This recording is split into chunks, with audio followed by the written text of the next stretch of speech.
అనంతపురం జిల్లా రాప్తాడు నియోజకవర్గంలో శనివారం మధ్యాహ్నం 2:30 గంటల నుంచి 4 గంటల వరకు నిర్వహించిన సాగునీటి సంఘ ఎన్నికల్లో రాప్తాడు నియోజకవర్గంలో వెలువడిన ఫలితాల ప్రకారం కనగానపల్లి, కోనాపురం, తల్లిమడుగుల, ముక్తాపురం, బద్దలాపురం, తూముచెర్ల, తగరకుంట, మద్దెల చెరువు, కోనేటిపాలెం, రామగిరి తదితర స్థానిక సాగునీటి సంఘ ఎన్నికల్లో ఏకగ్రీవంగా డైరెక్టర్లు, వైస్ డైరెక్టర్లతో పాటు సభ్యులను ఎంపిక చేయడం జరిగింది. రాప్తాడు నియోజకవర్గంలో జరిగిన సాగునీటి సంఘ ఎన్నికల్లో బద్దలాపురం సాగునీటి సంఘం అధ్యక్షునిగా గొల్ల వెంకట్రాముడు, ఉపాధ్యక్షుడిగా శంకరయ్య, నంబర్లుగా రామాంజనేయులు, నరసింహులు, దాసరి నరసప్ప, బెల్లంకొండ తిప్పయ్య ఎంపిక కావడం జరిగింది.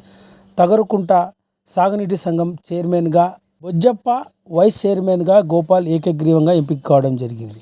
అదేవిధంగా బద్దలాపురం సాగునీటి సంఘం ఏకగ్రీవంగా ఎంపిక కావడం జరిగింది. అధ్యక్షునిగా దాసరి కృష్ణయ్య, ఉపాధ్యక్షుడిగా పశువుల నరసింహులు ఏకగ్రీవంగా ఎంపిక కావడం జరిగింది. తల్లిమడుగులు సాగునీటి సంఘం అధ్యక్షునిగా సరిపూటి వెంకటరమణ, ఉపాధ్యక్షుడిగా గణపతి, డైరెక్టర్లుగా ఆంజనేయులు, ముత్యాలు, నరసింహులు, ఆంజనేయులు, ఇతర సభ్యులు కూడా ఏకగ్రీవంగా ఎంపిక కావడం జరిగింది. ఈ విధంగా రాప్తాడు నియోజకవర్గంలోని అన్ని మండలాల్లోనూ గ్రామీణ ప్రాంతాల్లో నిర్వహించిన సాగునీటి సంఘ ఎన్నికల్లో ఏకగ్రీవంగా ఎంపిక కావడం జరిగింది.